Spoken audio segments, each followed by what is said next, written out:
Hello there, friends. This is Emily Windsor Craig, and I've come to talk about conflict and dispute resolution because conflicts and disputes are tearing our world apart right now. What's happening is that the disputes and conflicts over oil in the Mideast are threatening to involve a world war that destroys all of us everywhere. And it's really not necessary. You know, energy production has many alternatives at this point. Most of them are not cheap. It's not an easy, simple thing to do to capture energy according to the patents that we are now using in our developed countries. Of course, the patent office has something to do about that. They have their ways of keeping free and economical methods for capturing energy out of the public mind so that the established energy providers can keep on making their profits their way, even though their way is inefficient. This is called monopoly, and it's going on all over the corporate world, and it's one of the factors of capitalist, consolidated, mainstream civil society that the whole world is struggling to contend with, because rich men who have a lot of money also keep secrets. They know how to keep secrets, all right? And so the war in the Mideast over oil is really about the secrets that the rich men have kept to prevent the rest of us from knowing how to produce and use cheap energy, because they want their profits more than they want the world to enjoy a life where energy is not terribly expensive. And of course, the wars use a lot of energy and they waste a lot of energy. And they cause a great deal of destruction. I have often wondered whether the war profiteers sit in their control rooms watching the explosions and like children jumping up and down. Isn't that fun? Never mind what's happening to the people on the ground. Never mind the fate and destiny of our world is controlled by the pocketbooks of men who want to profit over whatever it is, control whatever it is, misery that they want to control. What I'm noticing now is that we seem to be in a hiatus of activity. Things have come to kind of a halt, and identity politics is in full sway. How I know this? Everybody I know is mad.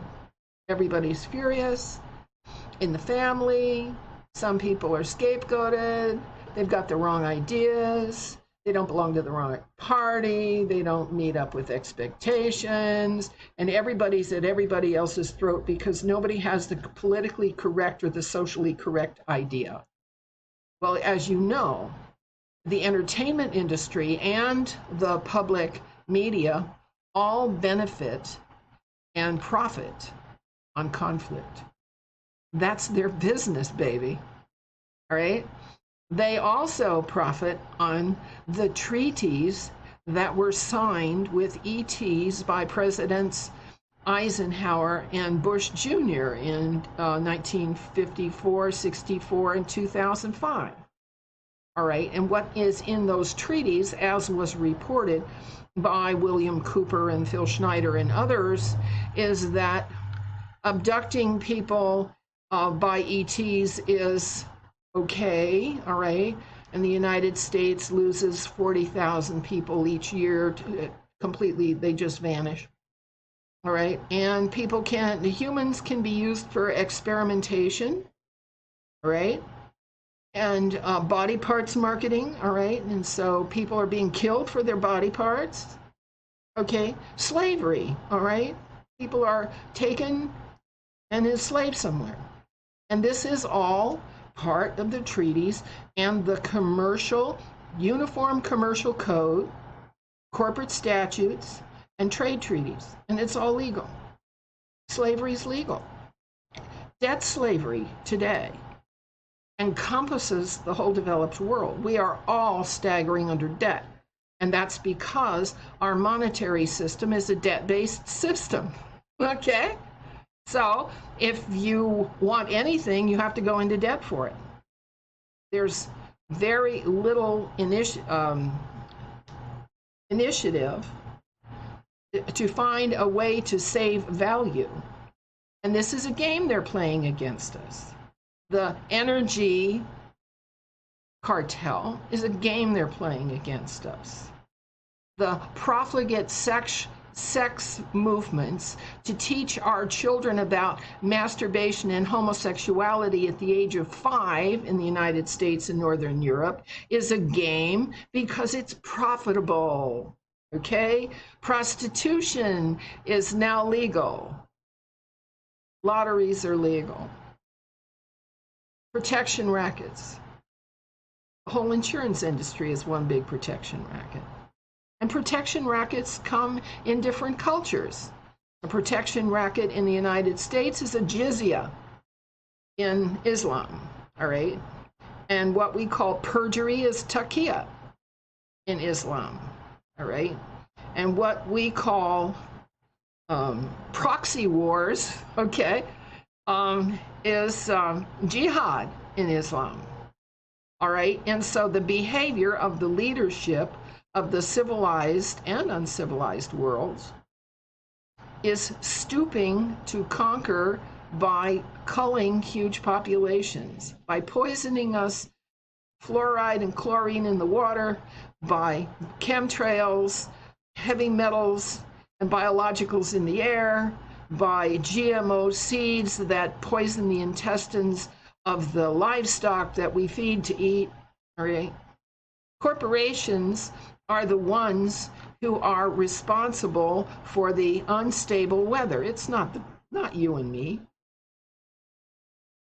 I'm not causing weather manifestations. Are you? I don't think so. But what I find out is that people are angry, and my family is angry at me because I speak out. And I talk to other people who speak out, and their families are angry at them. My friend, she's a doctor, she's in the Czech Republic. She's being prosecuted by judges because she's speaking out about the corruption that's going on around her. She has to report for a court case, and she expects she'll never see the light of day again. Okay, and we all know that Ed Snowden is in Russia. He'd like to come home. He can't come home because he revealed and exposed the corruption in the federal government, which is the same thing that Julian Assange has done that has got him in so much trouble. Telling the truth is a crime. And that's what I found out when I went to university from 1988 to 1993. That telling the truth had no moment. It had no advocate. There was no course in telling the truth or how to prove the truth, verify the truth, source the truth, investigate the truth. Nothing like that was going on at university when I was there, and I got a little suspicious. Okay? Because what I found out is everybody lies, okay? The scientists that talk about the stars in the sky, and the geologists who talk about the mantle of the earth, and the geographer who talks about what's going on in Antarctica, and the historian that somehow omits the mud floods of 1847 and 1812, and the anthropologist, paleontologist, and archaeologist who keep wondering whether we're ever going to find life in the stone technologies of 1,000,000 years ago. You know, these experts are all pulling our leg because at this point they know they're lying to us. And we've really had enough of that.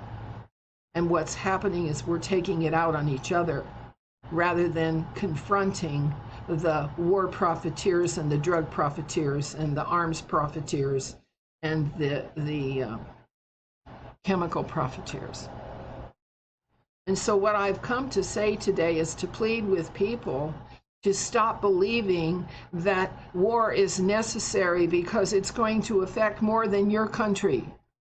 It won't just affect the Mideast. It will grow and it will affect everything and everyone. So stop it. Stop this war talk. Destruction is never a blessing, and life itself is not the problem.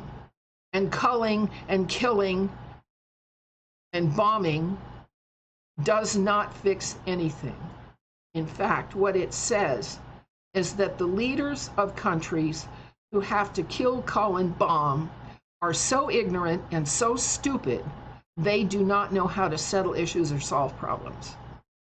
And I think as one mature individual to others, it's time we got to conflict resolution, conflict analysis, mediation, arbitration, conciliation, and grab these warmongering leaders by their lapels and drag them into a conference center and make them face the consequences of their foolishness, because they're dragging the whole world down. And I know you don't want that, and I don't want that. And so from the discipline, my master's is in conflict analysis and resolution. I am Emily Windsor Craig, and I'm begging you, do not let your leadership go to war because you'll drag the whole world down with you. Thank you for listening.